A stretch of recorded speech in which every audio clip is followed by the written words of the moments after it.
Días, tardes o noches, dependiendo de la hora a la que vean este video. Bueno, pues este video va a ser un poquito más teórico.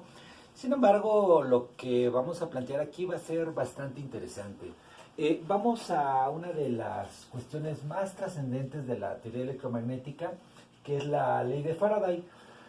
Este video les puede ayudar también para ir entendiendo ciertos conceptos o irlos, digamos, afianzando.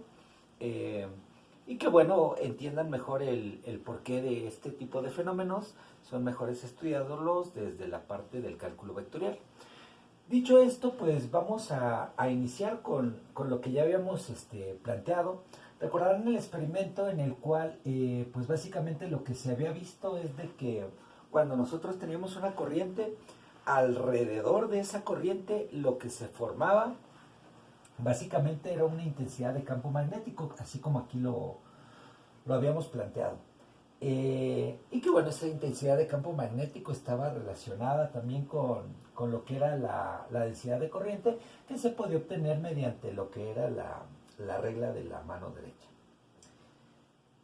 Con eso, básicamente lo que se podía postular era la ley de Ampère, que de alguna manera nos decía, bueno, pues si tú conoces cómo va la densidad de corriente, pues puedes calcular la corriente neta, digamos, que puedes llegar a tener en un momento dado, ya considerando esto, y sobre la superficie que quieras pasar. Es decir, si por ejemplo la superficie pues, era grande, pues aquí al ver esta integral, pues evidentemente lo que va a pasar es que va a pasar más corrientes, como el agua. Si está más chiquito, bueno, va a pasar menos, a que si es más grande, pues vas a tener un flujo mayor. Bueno, y hasta ahí, digamos, el planteamiento nos había quedado, digamos, claro. Sin embargo, también en el pasado esto ya más o menos se había estado estudiando, de una u otra manera se había visto, y evidentemente pues vendría una pregunta que es bastante interesante y es la que nos trae aquí. Si alrededor o si una corriente eléctrica puede generar una intensidad de campo magnético, entonces, si lo hacemos al revés, una intensidad de campo magnético podría producir una corriente eléctrica. Y fue la pregunta que se hizo este cuate, este Faraday, y le atinó. Digo, no creo que fue así tan sencillo, o sea, sí costó trabajo para que más o menos este cuate diera en el clavo, pero efectivamente, el experimento más básico que se puede plantear a este respecto va de la siguiente manera. Tú tienes una espiral conductora, o sea, digamos que tienes alambre, y aquí tienes un galvanómetro. En aquella ocasión era el que se utilizaba para medir lo que era la corriente eléctrica. Y cuando acercaban el imán, lo que notaban es que aquí el galvanómetro comenzaba a dar pues muestras de que estaba existiendo una corriente. Es decir, que el campo magnético comenzaba a producir una corriente.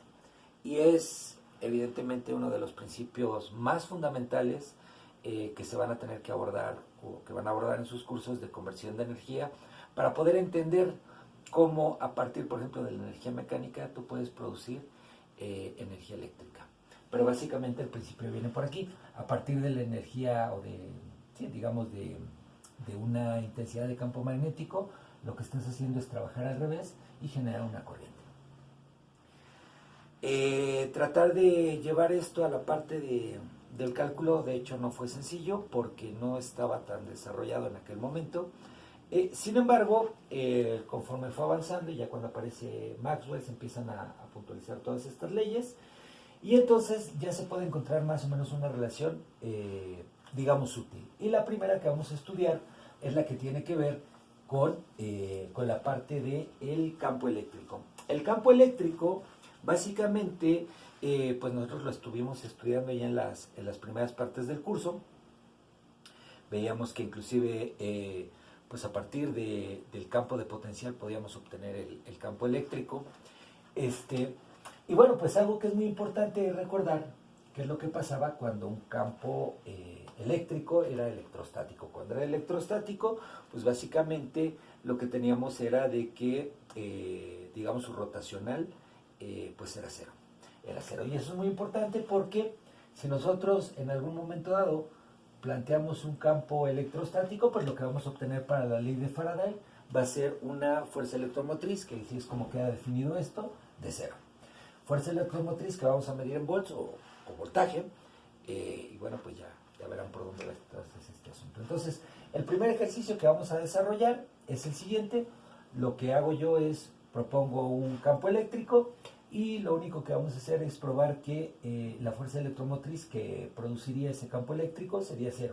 ¿Y por qué es fácil de probarlo? Porque lo único que tendrían que hacer sería sacarle el rotacional, la crucé. Aquí, por cierto, tengo una dramatización más o menos de cómo viene el campo. Me da igual la trayectoria que en un momento dado ahorita estaríamos tomando. Y ahorita les digo por qué. Porque miren, si nosotros hacemos esto, ya saben que en habla viene representado con las derivadas parciales. Y acá te traes el campo. Vamos a ver cuánto nos da. En I, pues sería 0. En J sería 0, con las cruzadas, que no se les vaya a olvidar. Y en kappa sería 1 menos 1, 0. Es 0. Y como es 0, es electrostático.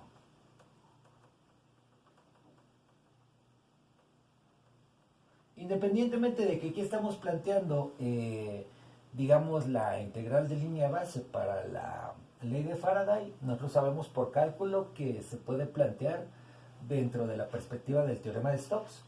Y algo que podríamos analizar aquí es que si el campo es electrostático, lo que dice es que cumple con el teorema fundamental de las integrales de línea, que quiere decir que no importa qué trayectoria tú tomes, llegando aquí, el resultado pues va a ser el mismo si te vas así, si te vas así, y como llegas al mismo punto, pues en este caso sería 0.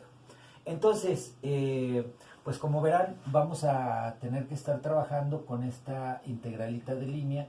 Evidentemente en el siguiente ejercicio pues no estaríamos trabajando con un campo electrostático, porque a lo que a nosotros nos interesa es que pues comencemos a generar un voltaje, porque lo que queremos es a partir de esto generar voltaje para pues poder utilizarlo para producir energía. Bueno, entonces pues sería básicamente esta primera indicación. Espero que les haya gustado el video y los veo en la próxima.